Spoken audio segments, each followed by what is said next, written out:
एक बार गौतम बुद्ध अपने भिक्षुओं के साथ शाल्यवन में भ्रमण कर रहे थे और घूमते घूमते वे विश्राम करने के लिए एक वट वृक्ष के नीचे बैठ गए। वे सभी साथ में बैठे थे और अचानक धर्म पर चर्चा शुरू हुई।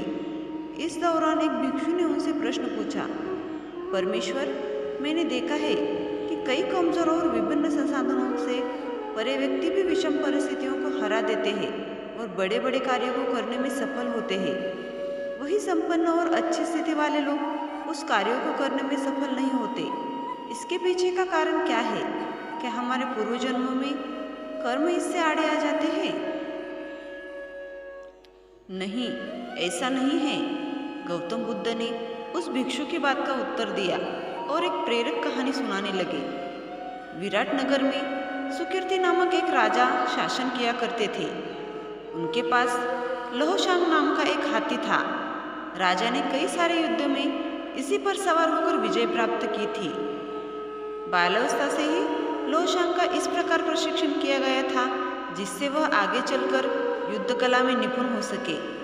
पर्वत के आकर में समान लहोशांग जब सेना का प्रतिनिधित्व करता और हुंकार भरता तो डर के मारे शत्रु की सेना दबे पांव ही भाग जाती थी। जैसे व्यक्ति जन्म के बाद युवावस्था से होता हुआ जरावस्था को प्राप्त होता है, उसी प्रकार लहोशांग भी बूढ़ा होने लगा। उसका शरीर कमजोर पड़ने लगा और तेज भी समाप्त होने लग गया। वह अब हाथीशाला में केवल शोभा मात्र बनकर रह गया था। सेना के लिए भी उसकी अहमियत कम होने लग गई थी, जिसके चलते उसकी ओर पहले जैसा ध्यान भी नहीं दिया जाता था। लहोशांग को दिए जाने वाले भोजन की मात्रा भी कम कर दी गई थी। एक बुजुर्ग सेवक उसके लिए भोजन और पानी की व्यवस्था करता था, लेकिन वह भी अक्सर ऐसा करने में चूक जाता था। परिणाम स्वरूप हाथी को भूखा प्यासा ही रहना पड़ता था। बहुत दिनों तक ऐसे ही प्यासा रहने के कारण एक दिन वह पानी की तलाश में हाथीशाला से निकलकर एक तालाब के पास जा पहुंचा। यह तालाब काफी पुराना था और लहोशांग को पहले भी यहाँ लाया गया था। तालाब के पास पहुंचकर उसने भरपेट पानी पिया और फिर उस जल में स्नान को चला गया। उस तालाब में कीचड़ होने के कारण वह हाथी उसमें फंस गया। वह जितना भी उस तालाब से निकलने का प्रयास करता उतना ही उसमें फंसता चला गया। अंत में वह हाथी गर्दन तक कीचड़ में फंस गया। जब राजा तक यह खबर पहुंची तो उन्हें बहुत दुख हुआ।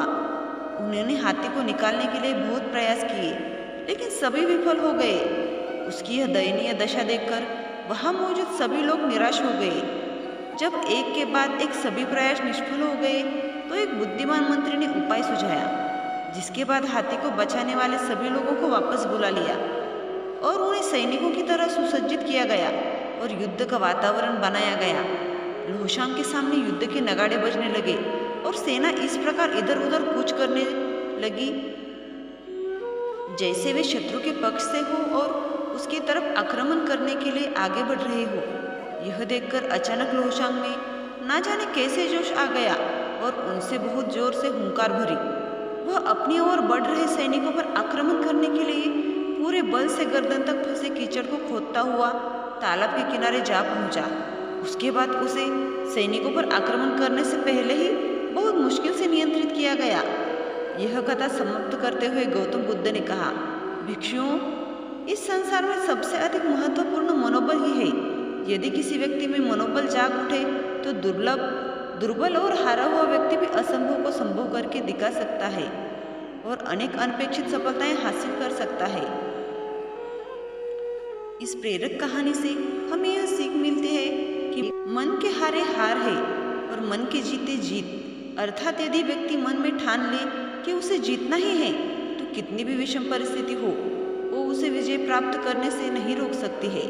इसलिए हमेशा खुद पर विश्वास रखिए, आपको सफलता अवश्य मिलेगी।